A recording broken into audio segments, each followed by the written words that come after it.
اپنے ایمان کی آب یاری کرے، اپنے ایمان کی آب یاری کرے، دل پہ اللہ کا خوف طاری کرے۔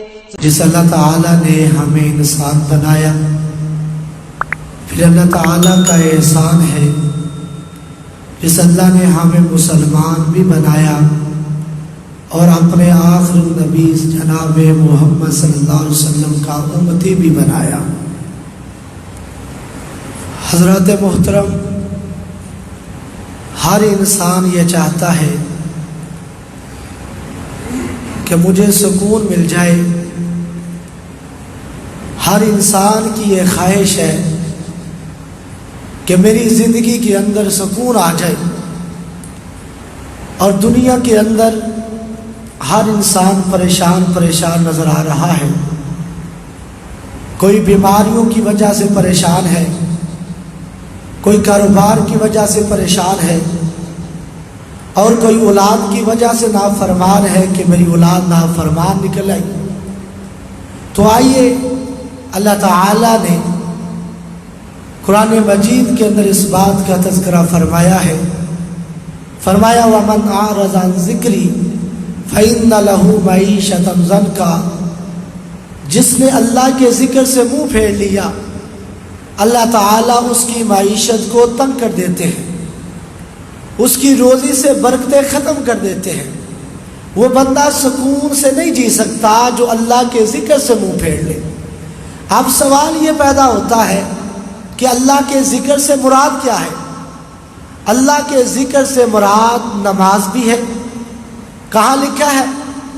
اللہ کا قرآن ہے، 21واں سپارہ ہے، پہلی ہی آیت ہے، میں ان الصلاۃ تنہا عن الفحشاء والمنکر ولذکر اللہ اکبر، میں نماز تمہیں برے کاموں سے روکتی ہے، بے حیائی سے روکتی ہے، اور سب سے بڑا ذکر ہے تو وہ نماز والا ذکر ہے۔ جو بندہ تسبیح لے کر ذکر و اذکار صبح سے لے کر شام تک کرتا ہے لیکن نماز نہیں پڑھتا، اس نے ذکر کا حق ادا ہی نہیں کیا۔ اللہ ایسے بندے کو سکون نہیں دیتا جو اللہ کے ذکر سے منہ پھیرتا ہے، یعنی نماز سے منہ پھیرتا ہے۔ رسول اللہ صلی اللہ علیہ وسلم جب بھی پریشان ہوتے تھے تو فرماتے اذان کہو بلال، میرے دل کو چین اور سکون ملے۔ اور آپ نے فرمایا حبیب الی من دنیاکم ثلاث، صحیح مسلم کی حدیث ہے، مجھے دنیا کی 3 چیزوں سے بہت پیار ہے۔ ایک النساء، اپنی بیویوں سے، دوسرے نمبر پہ الطیب، خوشبو سے، تیسرے نمبر پہ الصلاۃ قرۃ عینی، لوگوں نماز تو میری آنکھوں کی ٹھنڈک ہے۔ تو نماز سے سکون ملتا ہے۔ اگر کوئی بندہ چاہتا ہے میں سکون ڈھونڈوں تو نماز پڑھا کرے، نفل پڑھے، فرض پڑھے، اللہ تعالیٰ اس کو ضرور سکون عطا فرمائے گا۔ دوسرے نمبر پہ جو انسان سکون چاہتا ہے، ذکر سے مراد نماز بھی ہے، ذکر سے مراد قرآن بھی ہے۔ کہاں لکھا ہے؟ 14واں سپارہ ہے، پہلا ہی صفحہ، فرمایا انا نحن نزلنا الذکر وانا لہ لحافظون، ہم نے اس ذکر کو نازل فرمایا، کس کو؟ قرآن کو، اور ہم ہی اس کی حفاظت کی ذمہ داری لی ہے۔ اللہ تعالیٰ فرماتے ہیں اس کی حفاظت کی ذمہ داری بھی ہماری ہے فرمان نبی، فرمان خدا، فرمان نہ بدلا جائے گا، بدلے گا زمانہ، لاکھ مکر پر قرآن نہ بدلا جائے گا۔ تو آئیے، اللہ تعالیٰ نے قرآن کو بھی ذکر کہا ہے۔ جو انسان قرآن سے منہ پھیرتا ہے اللہ اس کو بھی سکون نہیں دیتا۔ جو قرآن سے منہ پھیرتا ہے اس کو دنیا میں بھی سزائیں ملتی ہیں، قبر میں بھی سزائیں ملے گی، جہنم میں بھی سزائیں ملے گی محشر کے دن۔ تو آئیے، دنیا میں سزائیں کیا ہے؟ اللہ تعالیٰ اس کی معیشت کو تنگ کر دیتے ہیں۔ دوسرا عذاب کیا ہے؟ وَمَن يَعْشُ عَن ذِكْرِ الرَّحْمَٰنِ نُقَيِّضْ لَهُ شَيْطَانًا فَهُوَ لَهُ قَرِينٌ، اللہ اس بندے کا ساتھی شیطان کو بنا دیتا ہے جو اللہ کے ذکر سے منہ پھیرتا ہے۔ اور تیسری سزا دنیا میں کیا ہے؟ ان اللہ یرفع بہذا الکتاب اقواما ویضع بہ آخرین، فرمایا اس قرآن کو ماننے والے، عمل کرنے والے وہ عزت والے ہیں، جو قرآن کو پس پش ڈال دیتے ہیں وہ ذلیل و خوار ہوتے ہیں دنیا کے اندر۔ وہ معزز تھے زمانے میں مسلمان ہو کر، ہم ذلیل ہوئے تارک قرآن ہو کر۔ تو آئیے، اگر ہم چاہتے ہیں ہمیں سکون ملے، دنیا کے اندر سکون ملے، تو ہم قرآن سے پیار کریں۔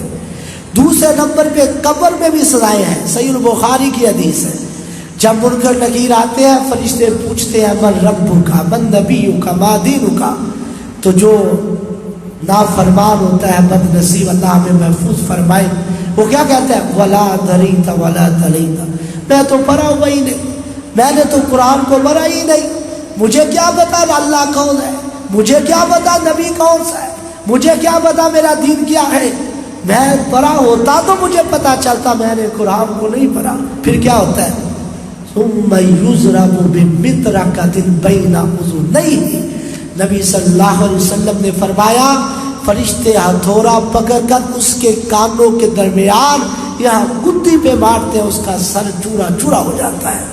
کس وجہ سے؟ قرآن سے منہ پھیرنے کی وجہ سے۔ تیسرا عذاب محشر کے دن جو ہوتے ہیں وہ کیا ہے؟ پہلا عذاب فرمایا القرآن حجت لک وعلیک، قرآن تیرے حق میں کل قیامت کے دن گواہی دے گا یا تیرے خلاف گواہی دے گا۔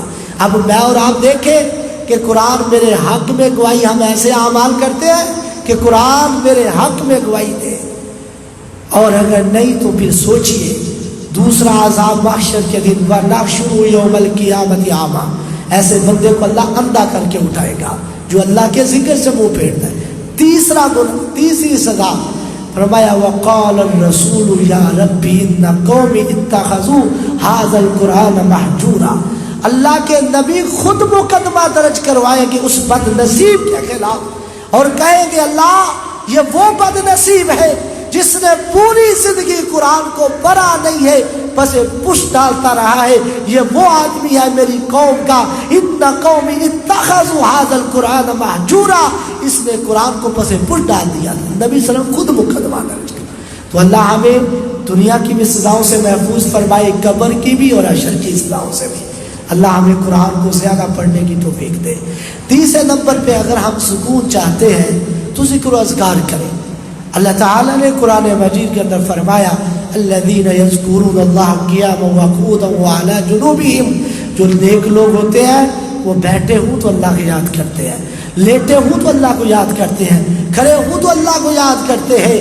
اور الذین آمنوا وتطمئن قلوبہم بذکر اللہ، الا بذکر اللہ تطمئن القلوب، مومنوں کے دلوں کو چین و سکون ملتا ہے تو اللہ کے ذکر سے ملتا ہے۔ سبحان اللہ، اٹھتے بیٹھتے الحمدللہ، لا الہ الا اللہ، واللہ اکبر، لا حول ولا قوۃ الا باللہ، سبحان اللہ وبحمدہ، اللہ اکبر کبیرہ والحمدللہ کثیرہ وسبحان اللہ بکرۃ واصیلا، یہ تسبیحات پڑھتے چلے جائیں، اللہ آپ کی زندگی میں سکون عطا فرما دے گا۔ چوتھے نمبر پہ اگر ہم سکون چاہتے ہیں پھر نبی صلی اللہ علیہ وسلم پہ درود پڑھا کریں، زیادہ سے زیادہ درود پڑھیں۔ حضرت ابی بن کعب آئے، کہتے آقا میں نے کچھ وقت نکالا ہے، میں درود بھی پڑھوں اللہ سے دعائیں بھی کروں۔ مسند کے حاکم کے اندر، مسند احمد کے اندر، جامع ترمذی کے اندر، طبقات ابن سعد کے اندر، 4 کتب کا یہ حوالہ ہے۔ اللہ کے نبی صلی اللہ علیہ وسلم نے فرمایا ابی مرضی تو تیری ہے، فإن شئت فوزدت خیر لکم، درود زیادہ کر لے تیرا ہی فائدہ ہے۔ تو حضرت ابی کہتے ہیں آقا 2 سے درود پڑھ لیا کروں گا، 2 سے اللہ سے دعائیں کر لیا کروں گا۔ آپ نے پھر فرمایا ابی درود اور زیادہ کر لو۔ حضرت ابی کہتے ہیں 3 سے درود پڑھ لوں گا، 1 سے اللہ سے اپنے لیے دعائیں کر لوں گا۔ آپ نے پھر فرمایا درود اور زیادہ کر لو۔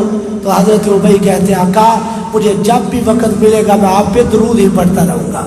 فرمایا جب تم درود ہی پڑھتے رہو گے اذن تکفا ہمک ویغفر لک ذنبک، اللہ تیرے گناہ بھی معاف کر دے گا، تجھے مانگنا ہی بھی نہیں پڑے گا، اللہ تیرے غم و دکھ بھی دور کر دے گا، اللہ تمہیں سکون دے دے گا۔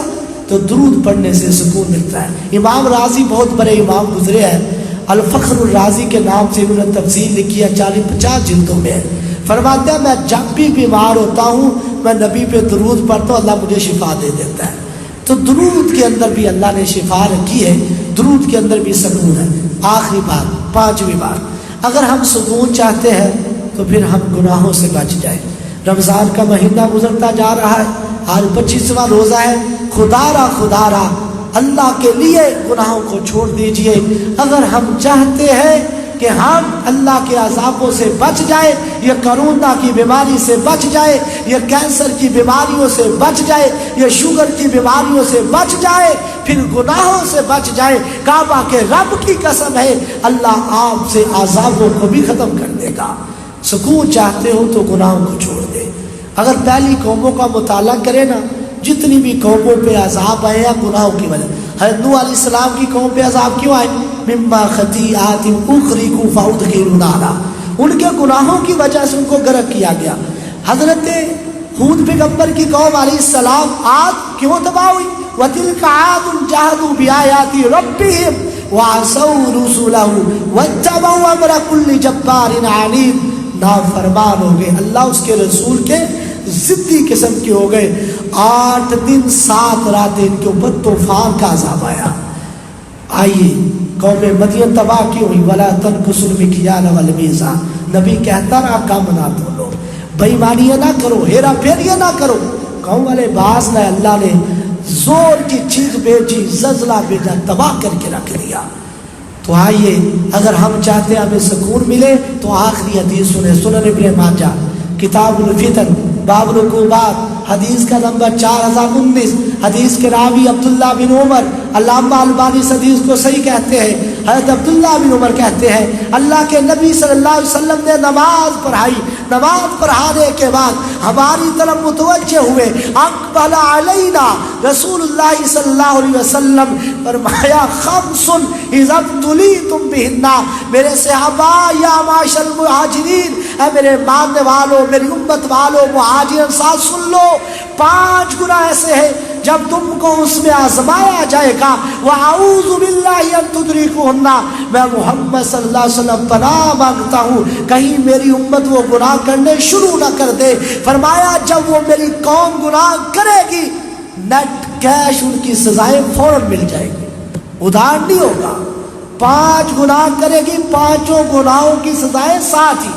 آج بھائی دیکھیں، آخری حدیث پہ غور کر لیں، میں بھی دیکھوں آپ بھی دیکھیں، میری ماں بہنیں بھی غور کریں کہ کیا یہ گناہ کہیں ہم میں آ تو نہیں گئے، کیا یہ سزائیں ہمیں اس لیے تو نہیں مل رہی؟ تو سوچئے اگر آگے ہیں ہمیں گناہ تو خدا را معافی مانگے، اگر نہیں آئے تو اللہ کا شکریہ ادا کرے۔ پہلا گناہ فرمایا لم تظہر الفاحشۃ فی قوم قط، جب کسی قوم میں بے حیائی عام ہو جاتی ہے، شرابیں عام پی جاتی ہے، زنا عام ہو جاتا ہے، جوا عام کھیلا جاتا ہے، لوگوں کا حق ناجائز کھایا جاتا ہے، فرمایا جب بے حیائی عام ہوتی ہے تب اللہ کے 2 عذاب فوراً آتے ہیں۔ کون سے؟ الا فشا فیہم الطاعون، اللہ اس قوم کو طاعون کی بیماری میں مبتلا کر دیتا ہے۔ طاعون کیا ہے؟ یہ کرونا کیا ہے؟ کرونا کیا ہے؟ ایک چھوٹی سی بیماری نے دنیا کو ہلاک رکھ دیا، اور یہی تو کرونا طاعون بیماری ہے، اللہ نے بھیج دیا۔ اور ایک چھوٹی سی بیماری کے ہر بڑے سے بڑا، چھوٹے سے چھوٹا کانپتا ہوا نظر آتا ہے۔ قرآن گھر میں ہے مگر ہم پڑھتے نہیں، ذرا بھی ہم اللہ کا خوف کرتے نہیں، ہمیں آتی ہے مصیبت تو اللہ یاد آتا ہے، ورنہ تو ہم سر سجدے میں رکھتے نہیں، زلزلوں کے جھٹکوں سے اٹھ جاتے ہیں فوراً، اذان سن کر کبھی ہم اٹھتے نہیں، کانوں میں بلا کیسے آئے اذان کی آواز، ٹی وی تو کبھی ہم بند کرتے نہیں، صورت سے تو ہم انسان نظر آتے ہیں مگر سیرت سے تو ہم مسلمان لگتے نہیں۔ فرمایا جب بے حیائی عام ہوگی طاعون کی بیماری آئی۔ دوسرا عذاب والاوجاع التي لم تكن مضت في اسلافهم الذين مضوا، اللہ ایسی بیماریاں بھیج دے گا جو ہماری بڑوں نے سنے تک نہیں ہوگی، یہ کینسر، یہ بواسیر، یہ فلاں فلاں، ایسی بیماریاں جن کو آج تک ڈاکٹروں کے نام بھی نہیں آتے، ڈاکٹروں کو کہتے ہیں اس کا ہمیں بھی آج پہلی مرتبہ پتا چلا یہ بھی بیماری ہے۔ کیوں؟ اتنے تو بچوں کے اسکول کی کتابیں نہیں جتنی ہم ڈاکٹری رپورٹیں لیے پھرتے ہیں۔ کبھی سوچا ہے کیا وجہ؟ بے حیائی سے ہم باز نہیں آتے، بڑے سے لے کر چھوٹے تک ہم بے حیا بن چکے ہیں، ہماری غیرت نہیں جاگتی، ہماری بہو بیٹی جب باہر سرے میدان جاتی ہے ہم پرواہ ہی نہیں کرتے. آج یونیورسٹی کالج کا حال دیکھے تو ہماری غیرت نہ جاگے تو پھر عذاب نہ آئے تو کیا ہے. دوسرا گناہ فرمایا وَلَمْ تَنْقُصُوا الْمِكْيَالَ وَالْمِيزَانَ، جب میری قوم ماپ تول میں کمی کرے گی، ہیرا پھیریے کرے گی، یہ ڈنڈیے مارے گی، ان کو ڈنڈے ضرور پڑیں گے. فرمایا جب ہیرا پھیریے کرے گی 3 عذاب اس قوم پہ فوراً آ جائیں گے. پہلا عذاب اِلَّا وَأُخِذُوا بِالسِّنِينَ، اللہ اس قوم کو قحط سالی میں مبتلا کر دے گا. کیا آج ہمارے ملک میں چینی نہیں ہے، گندم نہیں ہے، لوگ لائنوں میں لگے ہوئے ہیں؟ یہ کیوں ہے؟ کبھی سوچیں؟ ہم ہیرا پھیریوں سے باز نہیں آتے. دوسرے نمبر پہ عذاب وشدت المعونہ، اللہ رزق سے برکتیں ختم کر دے گا، انکم سے برکتیں اٹھا لے گا. صاحب ہمارا بڑا بیٹا بھی کماتا ہے، چھوٹا بھی کماتا ہے، چھوٹا بھی کماتا ہے، 4-5 لاکھ روپے کماتے ہیں، پوری نہیں بڑھتی. کیسے پوری بڑھے؟ ہم ہیرا پھیریوں سے باز نہیں آتے. تیسرا عذاب وجور السلطان علیہم، اللہ ظالم حکمرانوں کو اس قوم پہ مسلط کر دیتا ہے. تیسرا گناہ ولم یمنعوا زکاۃ اموالہم، جب ہم اپنے مال کی زکوٰۃ نہیں دیتے، گن گن کے بینک بیلنس بھرے ہوئے ہیں، زکوٰۃ نہیں دیتے، ٹیکس دے دیتا ہے، زکوٰۃ نہیں دیتے، تب کیا عذاب آتا ہے؟ الا منع القطر من السماء، اللہ آسمان سے بارشیں روک لیتا ہے. یا بارشیں ہوتی ہیں ولولا البہائم لم یمطروا، فرمایا اگر دنیا کے اندر چلنے والے پرندے چرندے درندے حیوان نہ ہو، اللہ تمہارے گناہوں کی وجہ سے تو پانی کا ایک قطرہ بھی تمہیں نہ پلائے. یہ تو ان کی وجہ سے ہوتی ہے. تو یا ہوں گی بارشیں، ان کی ہمیں ضرورت نہیں، بے موسم بارش، یہ اللہ کا عذاب نہیں تو اور کیا ہے. آج فصلیں پکی ہوئی ہیں تو میں نے دیکھا کسانوں کو روتے ہوئے جب پیچھے ہوائیں آئی ہیں کہ اللہ اس عذاب کو ٹال دے، فصلیں تباہ ہو رہی ہیں. تو یہ عذاب نہیں تو اور کیا ہے. چوتھا گناہ فرمایا وَلَمْ يَنْقُضُوا عَهْدَ اللَّهِ وَعَهْدَ رَسُولِهِ، جب اللہ اس کے رسول کے عہد کو توڑ دیا جائے گا. اللہ کا عہد کیا ہے؟ اللہ کا در چھوڑ کے غیروں پہ جھکا جائے گا. رسول اللہ صلی اللہ علیہ وسلم کا عہد کیا ہے؟ نبی کا حق نبی کو دیا ہی نہیں جائے گا. آج ختم نبوت کا مسئلہ آیا، اسمبلی میں پاس ہونے کا نام ہی نہیں لیتا. کیوں؟ عذاب نہ آئے تو اور کیا ہے. نبی صلی اللہ علیہ وسلم کا حق نبی کو نہیں ملتا، قادیانیوں کو فروغ کیا جا رہا ہے. اور آئیے سنیے، اس ملک کے اندر کبھی بھی خیال نہیں ہو سکتی جہاں نبی کی ختم نبوت پہ ڈاکے مارتے ہو اور ہم مست ہو کر چلتے پھرتے ہوں. سنیے، فرمایا جب اللہ اس کے رسول کے عہد کو توڑ دیا جائے گا تب اللہ کا عذاب کیا آئے گا؟ الا سلط اللہ علیہم عدوا من غیرکم، اللہ تمہارے ہی دشمنوں کو تم پہ مسلط کر دے گا. آج دیکھ لو، بتانے کی ضرورت ہی نہیں ہے دشمن مسلط ہے کہ نہیں ہے. ایک وہ وقت تھا جب 313 بدر میں جاتے تھے، اللہ اس کے رسول کے عہد کو نہیں توڑا جاتا تھا، 313 1000 پہ غالب آ جاتے تھے. آج کروڑوں اربوں مسلمان ظلم کی چکی کے نیچے پیستا نظر آ رہا ہے. پانچواں گناہ ما لم تحکم ائمتهم بکتاب اللہ، جب اللہ کی کتاب کے خلاف فیصلے ہوں گے، عدالتوں میں لوگ بھیک مانگتے ہوئے، عدالتوں میں بھیک مانگتے ہوئے انصاف کی خودکشیاں کرتے ہوئے نظر آتے ہیں. فرمایا جب کتاب اللہ کے خلاف فیصلے ہوں گے تب عذاب کیا آئے گا؟ الا جعل اللہ باسم بینہم، اللہ آپس کے اندر خانہ جنگی شروع کروا دے گا. بھائی بھائی کا دشمن، بیٹا باپ کا دشمن، ماں بیٹی کی دشمن، یار یاروں کے دشمن، اور ایک صف میں کھڑے ہونے والے ایک جماعتی جماعتیوں کے دشمن، پوری فیملی کے ممبر بھائی بھائی کا دشمن نظر آئے گا. کب؟ جب ہم کتاب اللہ کے خلاف فیصلے کریں گے. آئیے میرے بھائیوں بزرگوں، اگر ہم سکون چاہتے ہیں قرآن پڑھیے، سکون چاہتے ہیں نماز پڑھیے، سکون چاہتے ہیں ذکر و اذکار کیجیے، سکون چاہتے ہیں درود پڑھیے. 5ویں نمبر پہ اگر سکون چاہتے ہیں گناہوں سے بچ جائیے. اللہ مجھے آپ کو ان 5 باتوں پہ عمل کرنے کی توفیق عطا فرمائے.